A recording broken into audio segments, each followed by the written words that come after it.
Welcome back to Burn and Barrel, and today we're going to be reviewing Eifel Whisky's German Single Malt.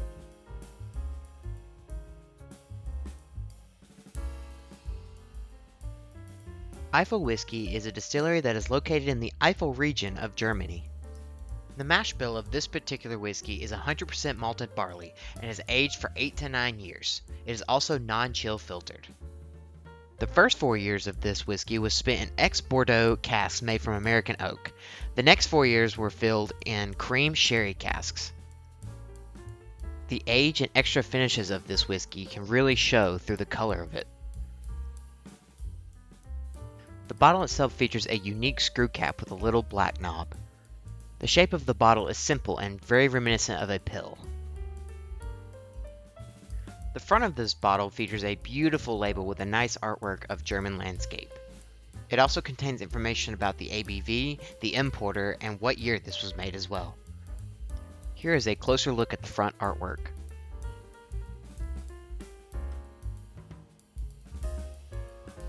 And now, let's get right into the review. So I've gone ahead and poured up some of the Eifel German single malt here. So let's go ahead and get into this review. So the color on this is okay. It's not super dark, it's not super light, I would say. It's definitely just kind of somewhere in the middle here. I don't know what the age statement on this is. I don't know if it says, but I'm sure you can find it online. But I don't think it's more than like maybe 4 or 6 years. Obviously, I don't think it's super old. But it's definitely not super young either. I think it's just somewhere kind of in the middle, but definitely a nice color. And for this being a German product, the age is gonna be a little bit different considering Germany's got more of a northern climate, so that would be maybe equivalent of aging something in Michigan for here in the US. So a little bit of a colder climate gonna be up in Germany, so age is going to take a little bit more time to match something that you would get maybe like in a southern state like Kentucky or even like Georgia, Alabama, Mississippi, those kind of states. It's going to be a little bit longer before you get that kind of color on them just due to the weather. So, but the color of this is actually pretty decent for a more northern product, so I'm actually quite impressed with it. So yeah, let's just go ahead and get right into the nose. So the nose is very interesting, and so like I said, this is a single malt whiskey, so I'm getting a chocolatey note that I usually get with single malts, but this is more of like a deep, rich brownie note. Like this smells all like kind of like the brownie, like a brownie you cut off from the big portion that you just get out of the oven. It's kind of what it smells like right there, just a fresh baked brownie. It's really nice. It's not super sweet brownie, but it's just a nice, almost fudgy type chocolate note there. I'm getting a little bit of like a grass too, like almost like you just threw the brownie in the lawn, and kind of like you threw it in the pool. I'm not sure what that is, but I'm getting like a weird pool water type note, kind of chlorinated, kind of, I don't know, but it kind of just, I mean, very faintly, like I'm talking, it's mostly just brownie and then a little bit of the grass, but then on the end there, it's kind of, like the more I take a whiff, it kind of reminds me of smelling a pool in the summer. So, I don't know, it's kind of interesting, an interesting combo for sure. There's some sweetness there, ideally with the chocolate, but it's more of just like there as like notes. So it's quite interesting. I actually kind of like it in a weird, funky way.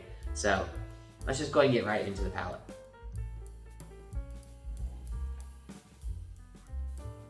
So on the palate, I'm getting that dark chocolate note again up front. It's not super sweet on the palate either. I'm getting mostly dark chocolate, I'm getting oak, I'm getting some like baking spices in there, like maybe like a nutmeg, a cinnamon, kind of those things. Not super sweet on the palate, like I said, but it's not bad. I actually quite like the uniqueness of this, and that's kind of what I like to base my reviews on, or not just how much I like it, but how like just the overall experience I'm getting.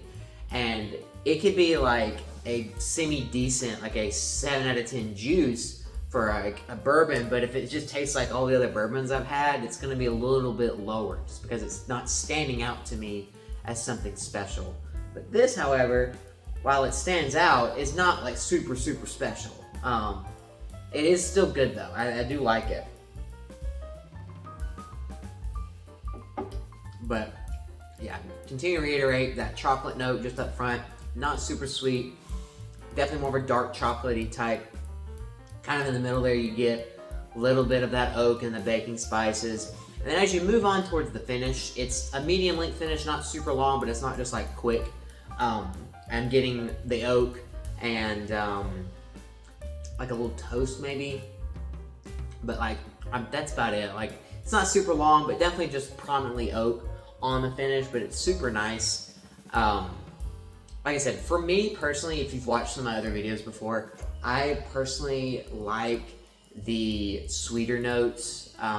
So like anything with a dark caramel note or like a rich molasses type note, or maybe even like some nice fruit notes, I tend to like those better. Even some ones with like the milk chocolatey type notes for other single malts that I've had, then those are the ones I prefer. Not saying this one's bad, it's just for my personal palate, not something that I would go to more often than not. However, considering that it is a unique pour of a German single malt, and the fact that I am enjoying the fact that it is different than some of the other single malts I've had, it helps me bump up the rating a little bit here. So I'm thinking, I'm steadying around a 6 out of 10. I definitely think it's better than average because it is unique. If I would give it a low score if this just sucked. I didn't care if it was unique. If it was just bad, then I was just gonna give it a bad review. But it's actually pretty decent for what you get. And like I said, the fact that it's a unique style and it's got some unique flavors to it that you probably won't get with some of the other like more American single malts or things like that, helps me bump up the score just a little bit. So I'm gonna give it a generous 6 out of 10 here. Again, nothing crazy, like there's no tons of sweetness, there's not just like just a lot there, but what I do get there is kind of nice, and I am enjoying it just because it is different than anything I've ever heard over there. So, you know, there is that. As far as pricing goes, I got this as a gift from my dad. So this one, I believe he said when he went and got it, he found it in a store and they were offering samples of it, so he tried it, and that's why he bought it for me, because he thought I would enjoy it. And I have, so it is very good. But the biggest reason he bought it was not only did he get to try it, was he also got a sale on it. So originally, the original price for this one is $70. So this is the 2019 edition, single malt unpeated German whiskey. So there is that. But the original was $70, but he got it on sale for $40.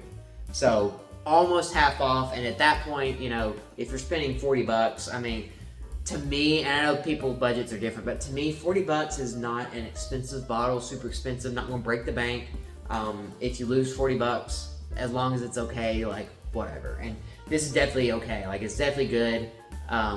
Again, not mind-blowing, nothing crazy, but it is different. I like the different and uniqueness of it. So if you are someone who likes single malt whiskeys, or someone who doesn't like a lot of sweet notes and likes more of like the savory type notes, and you ever find this one, I would definitely recommend you try it. Maybe not for $70.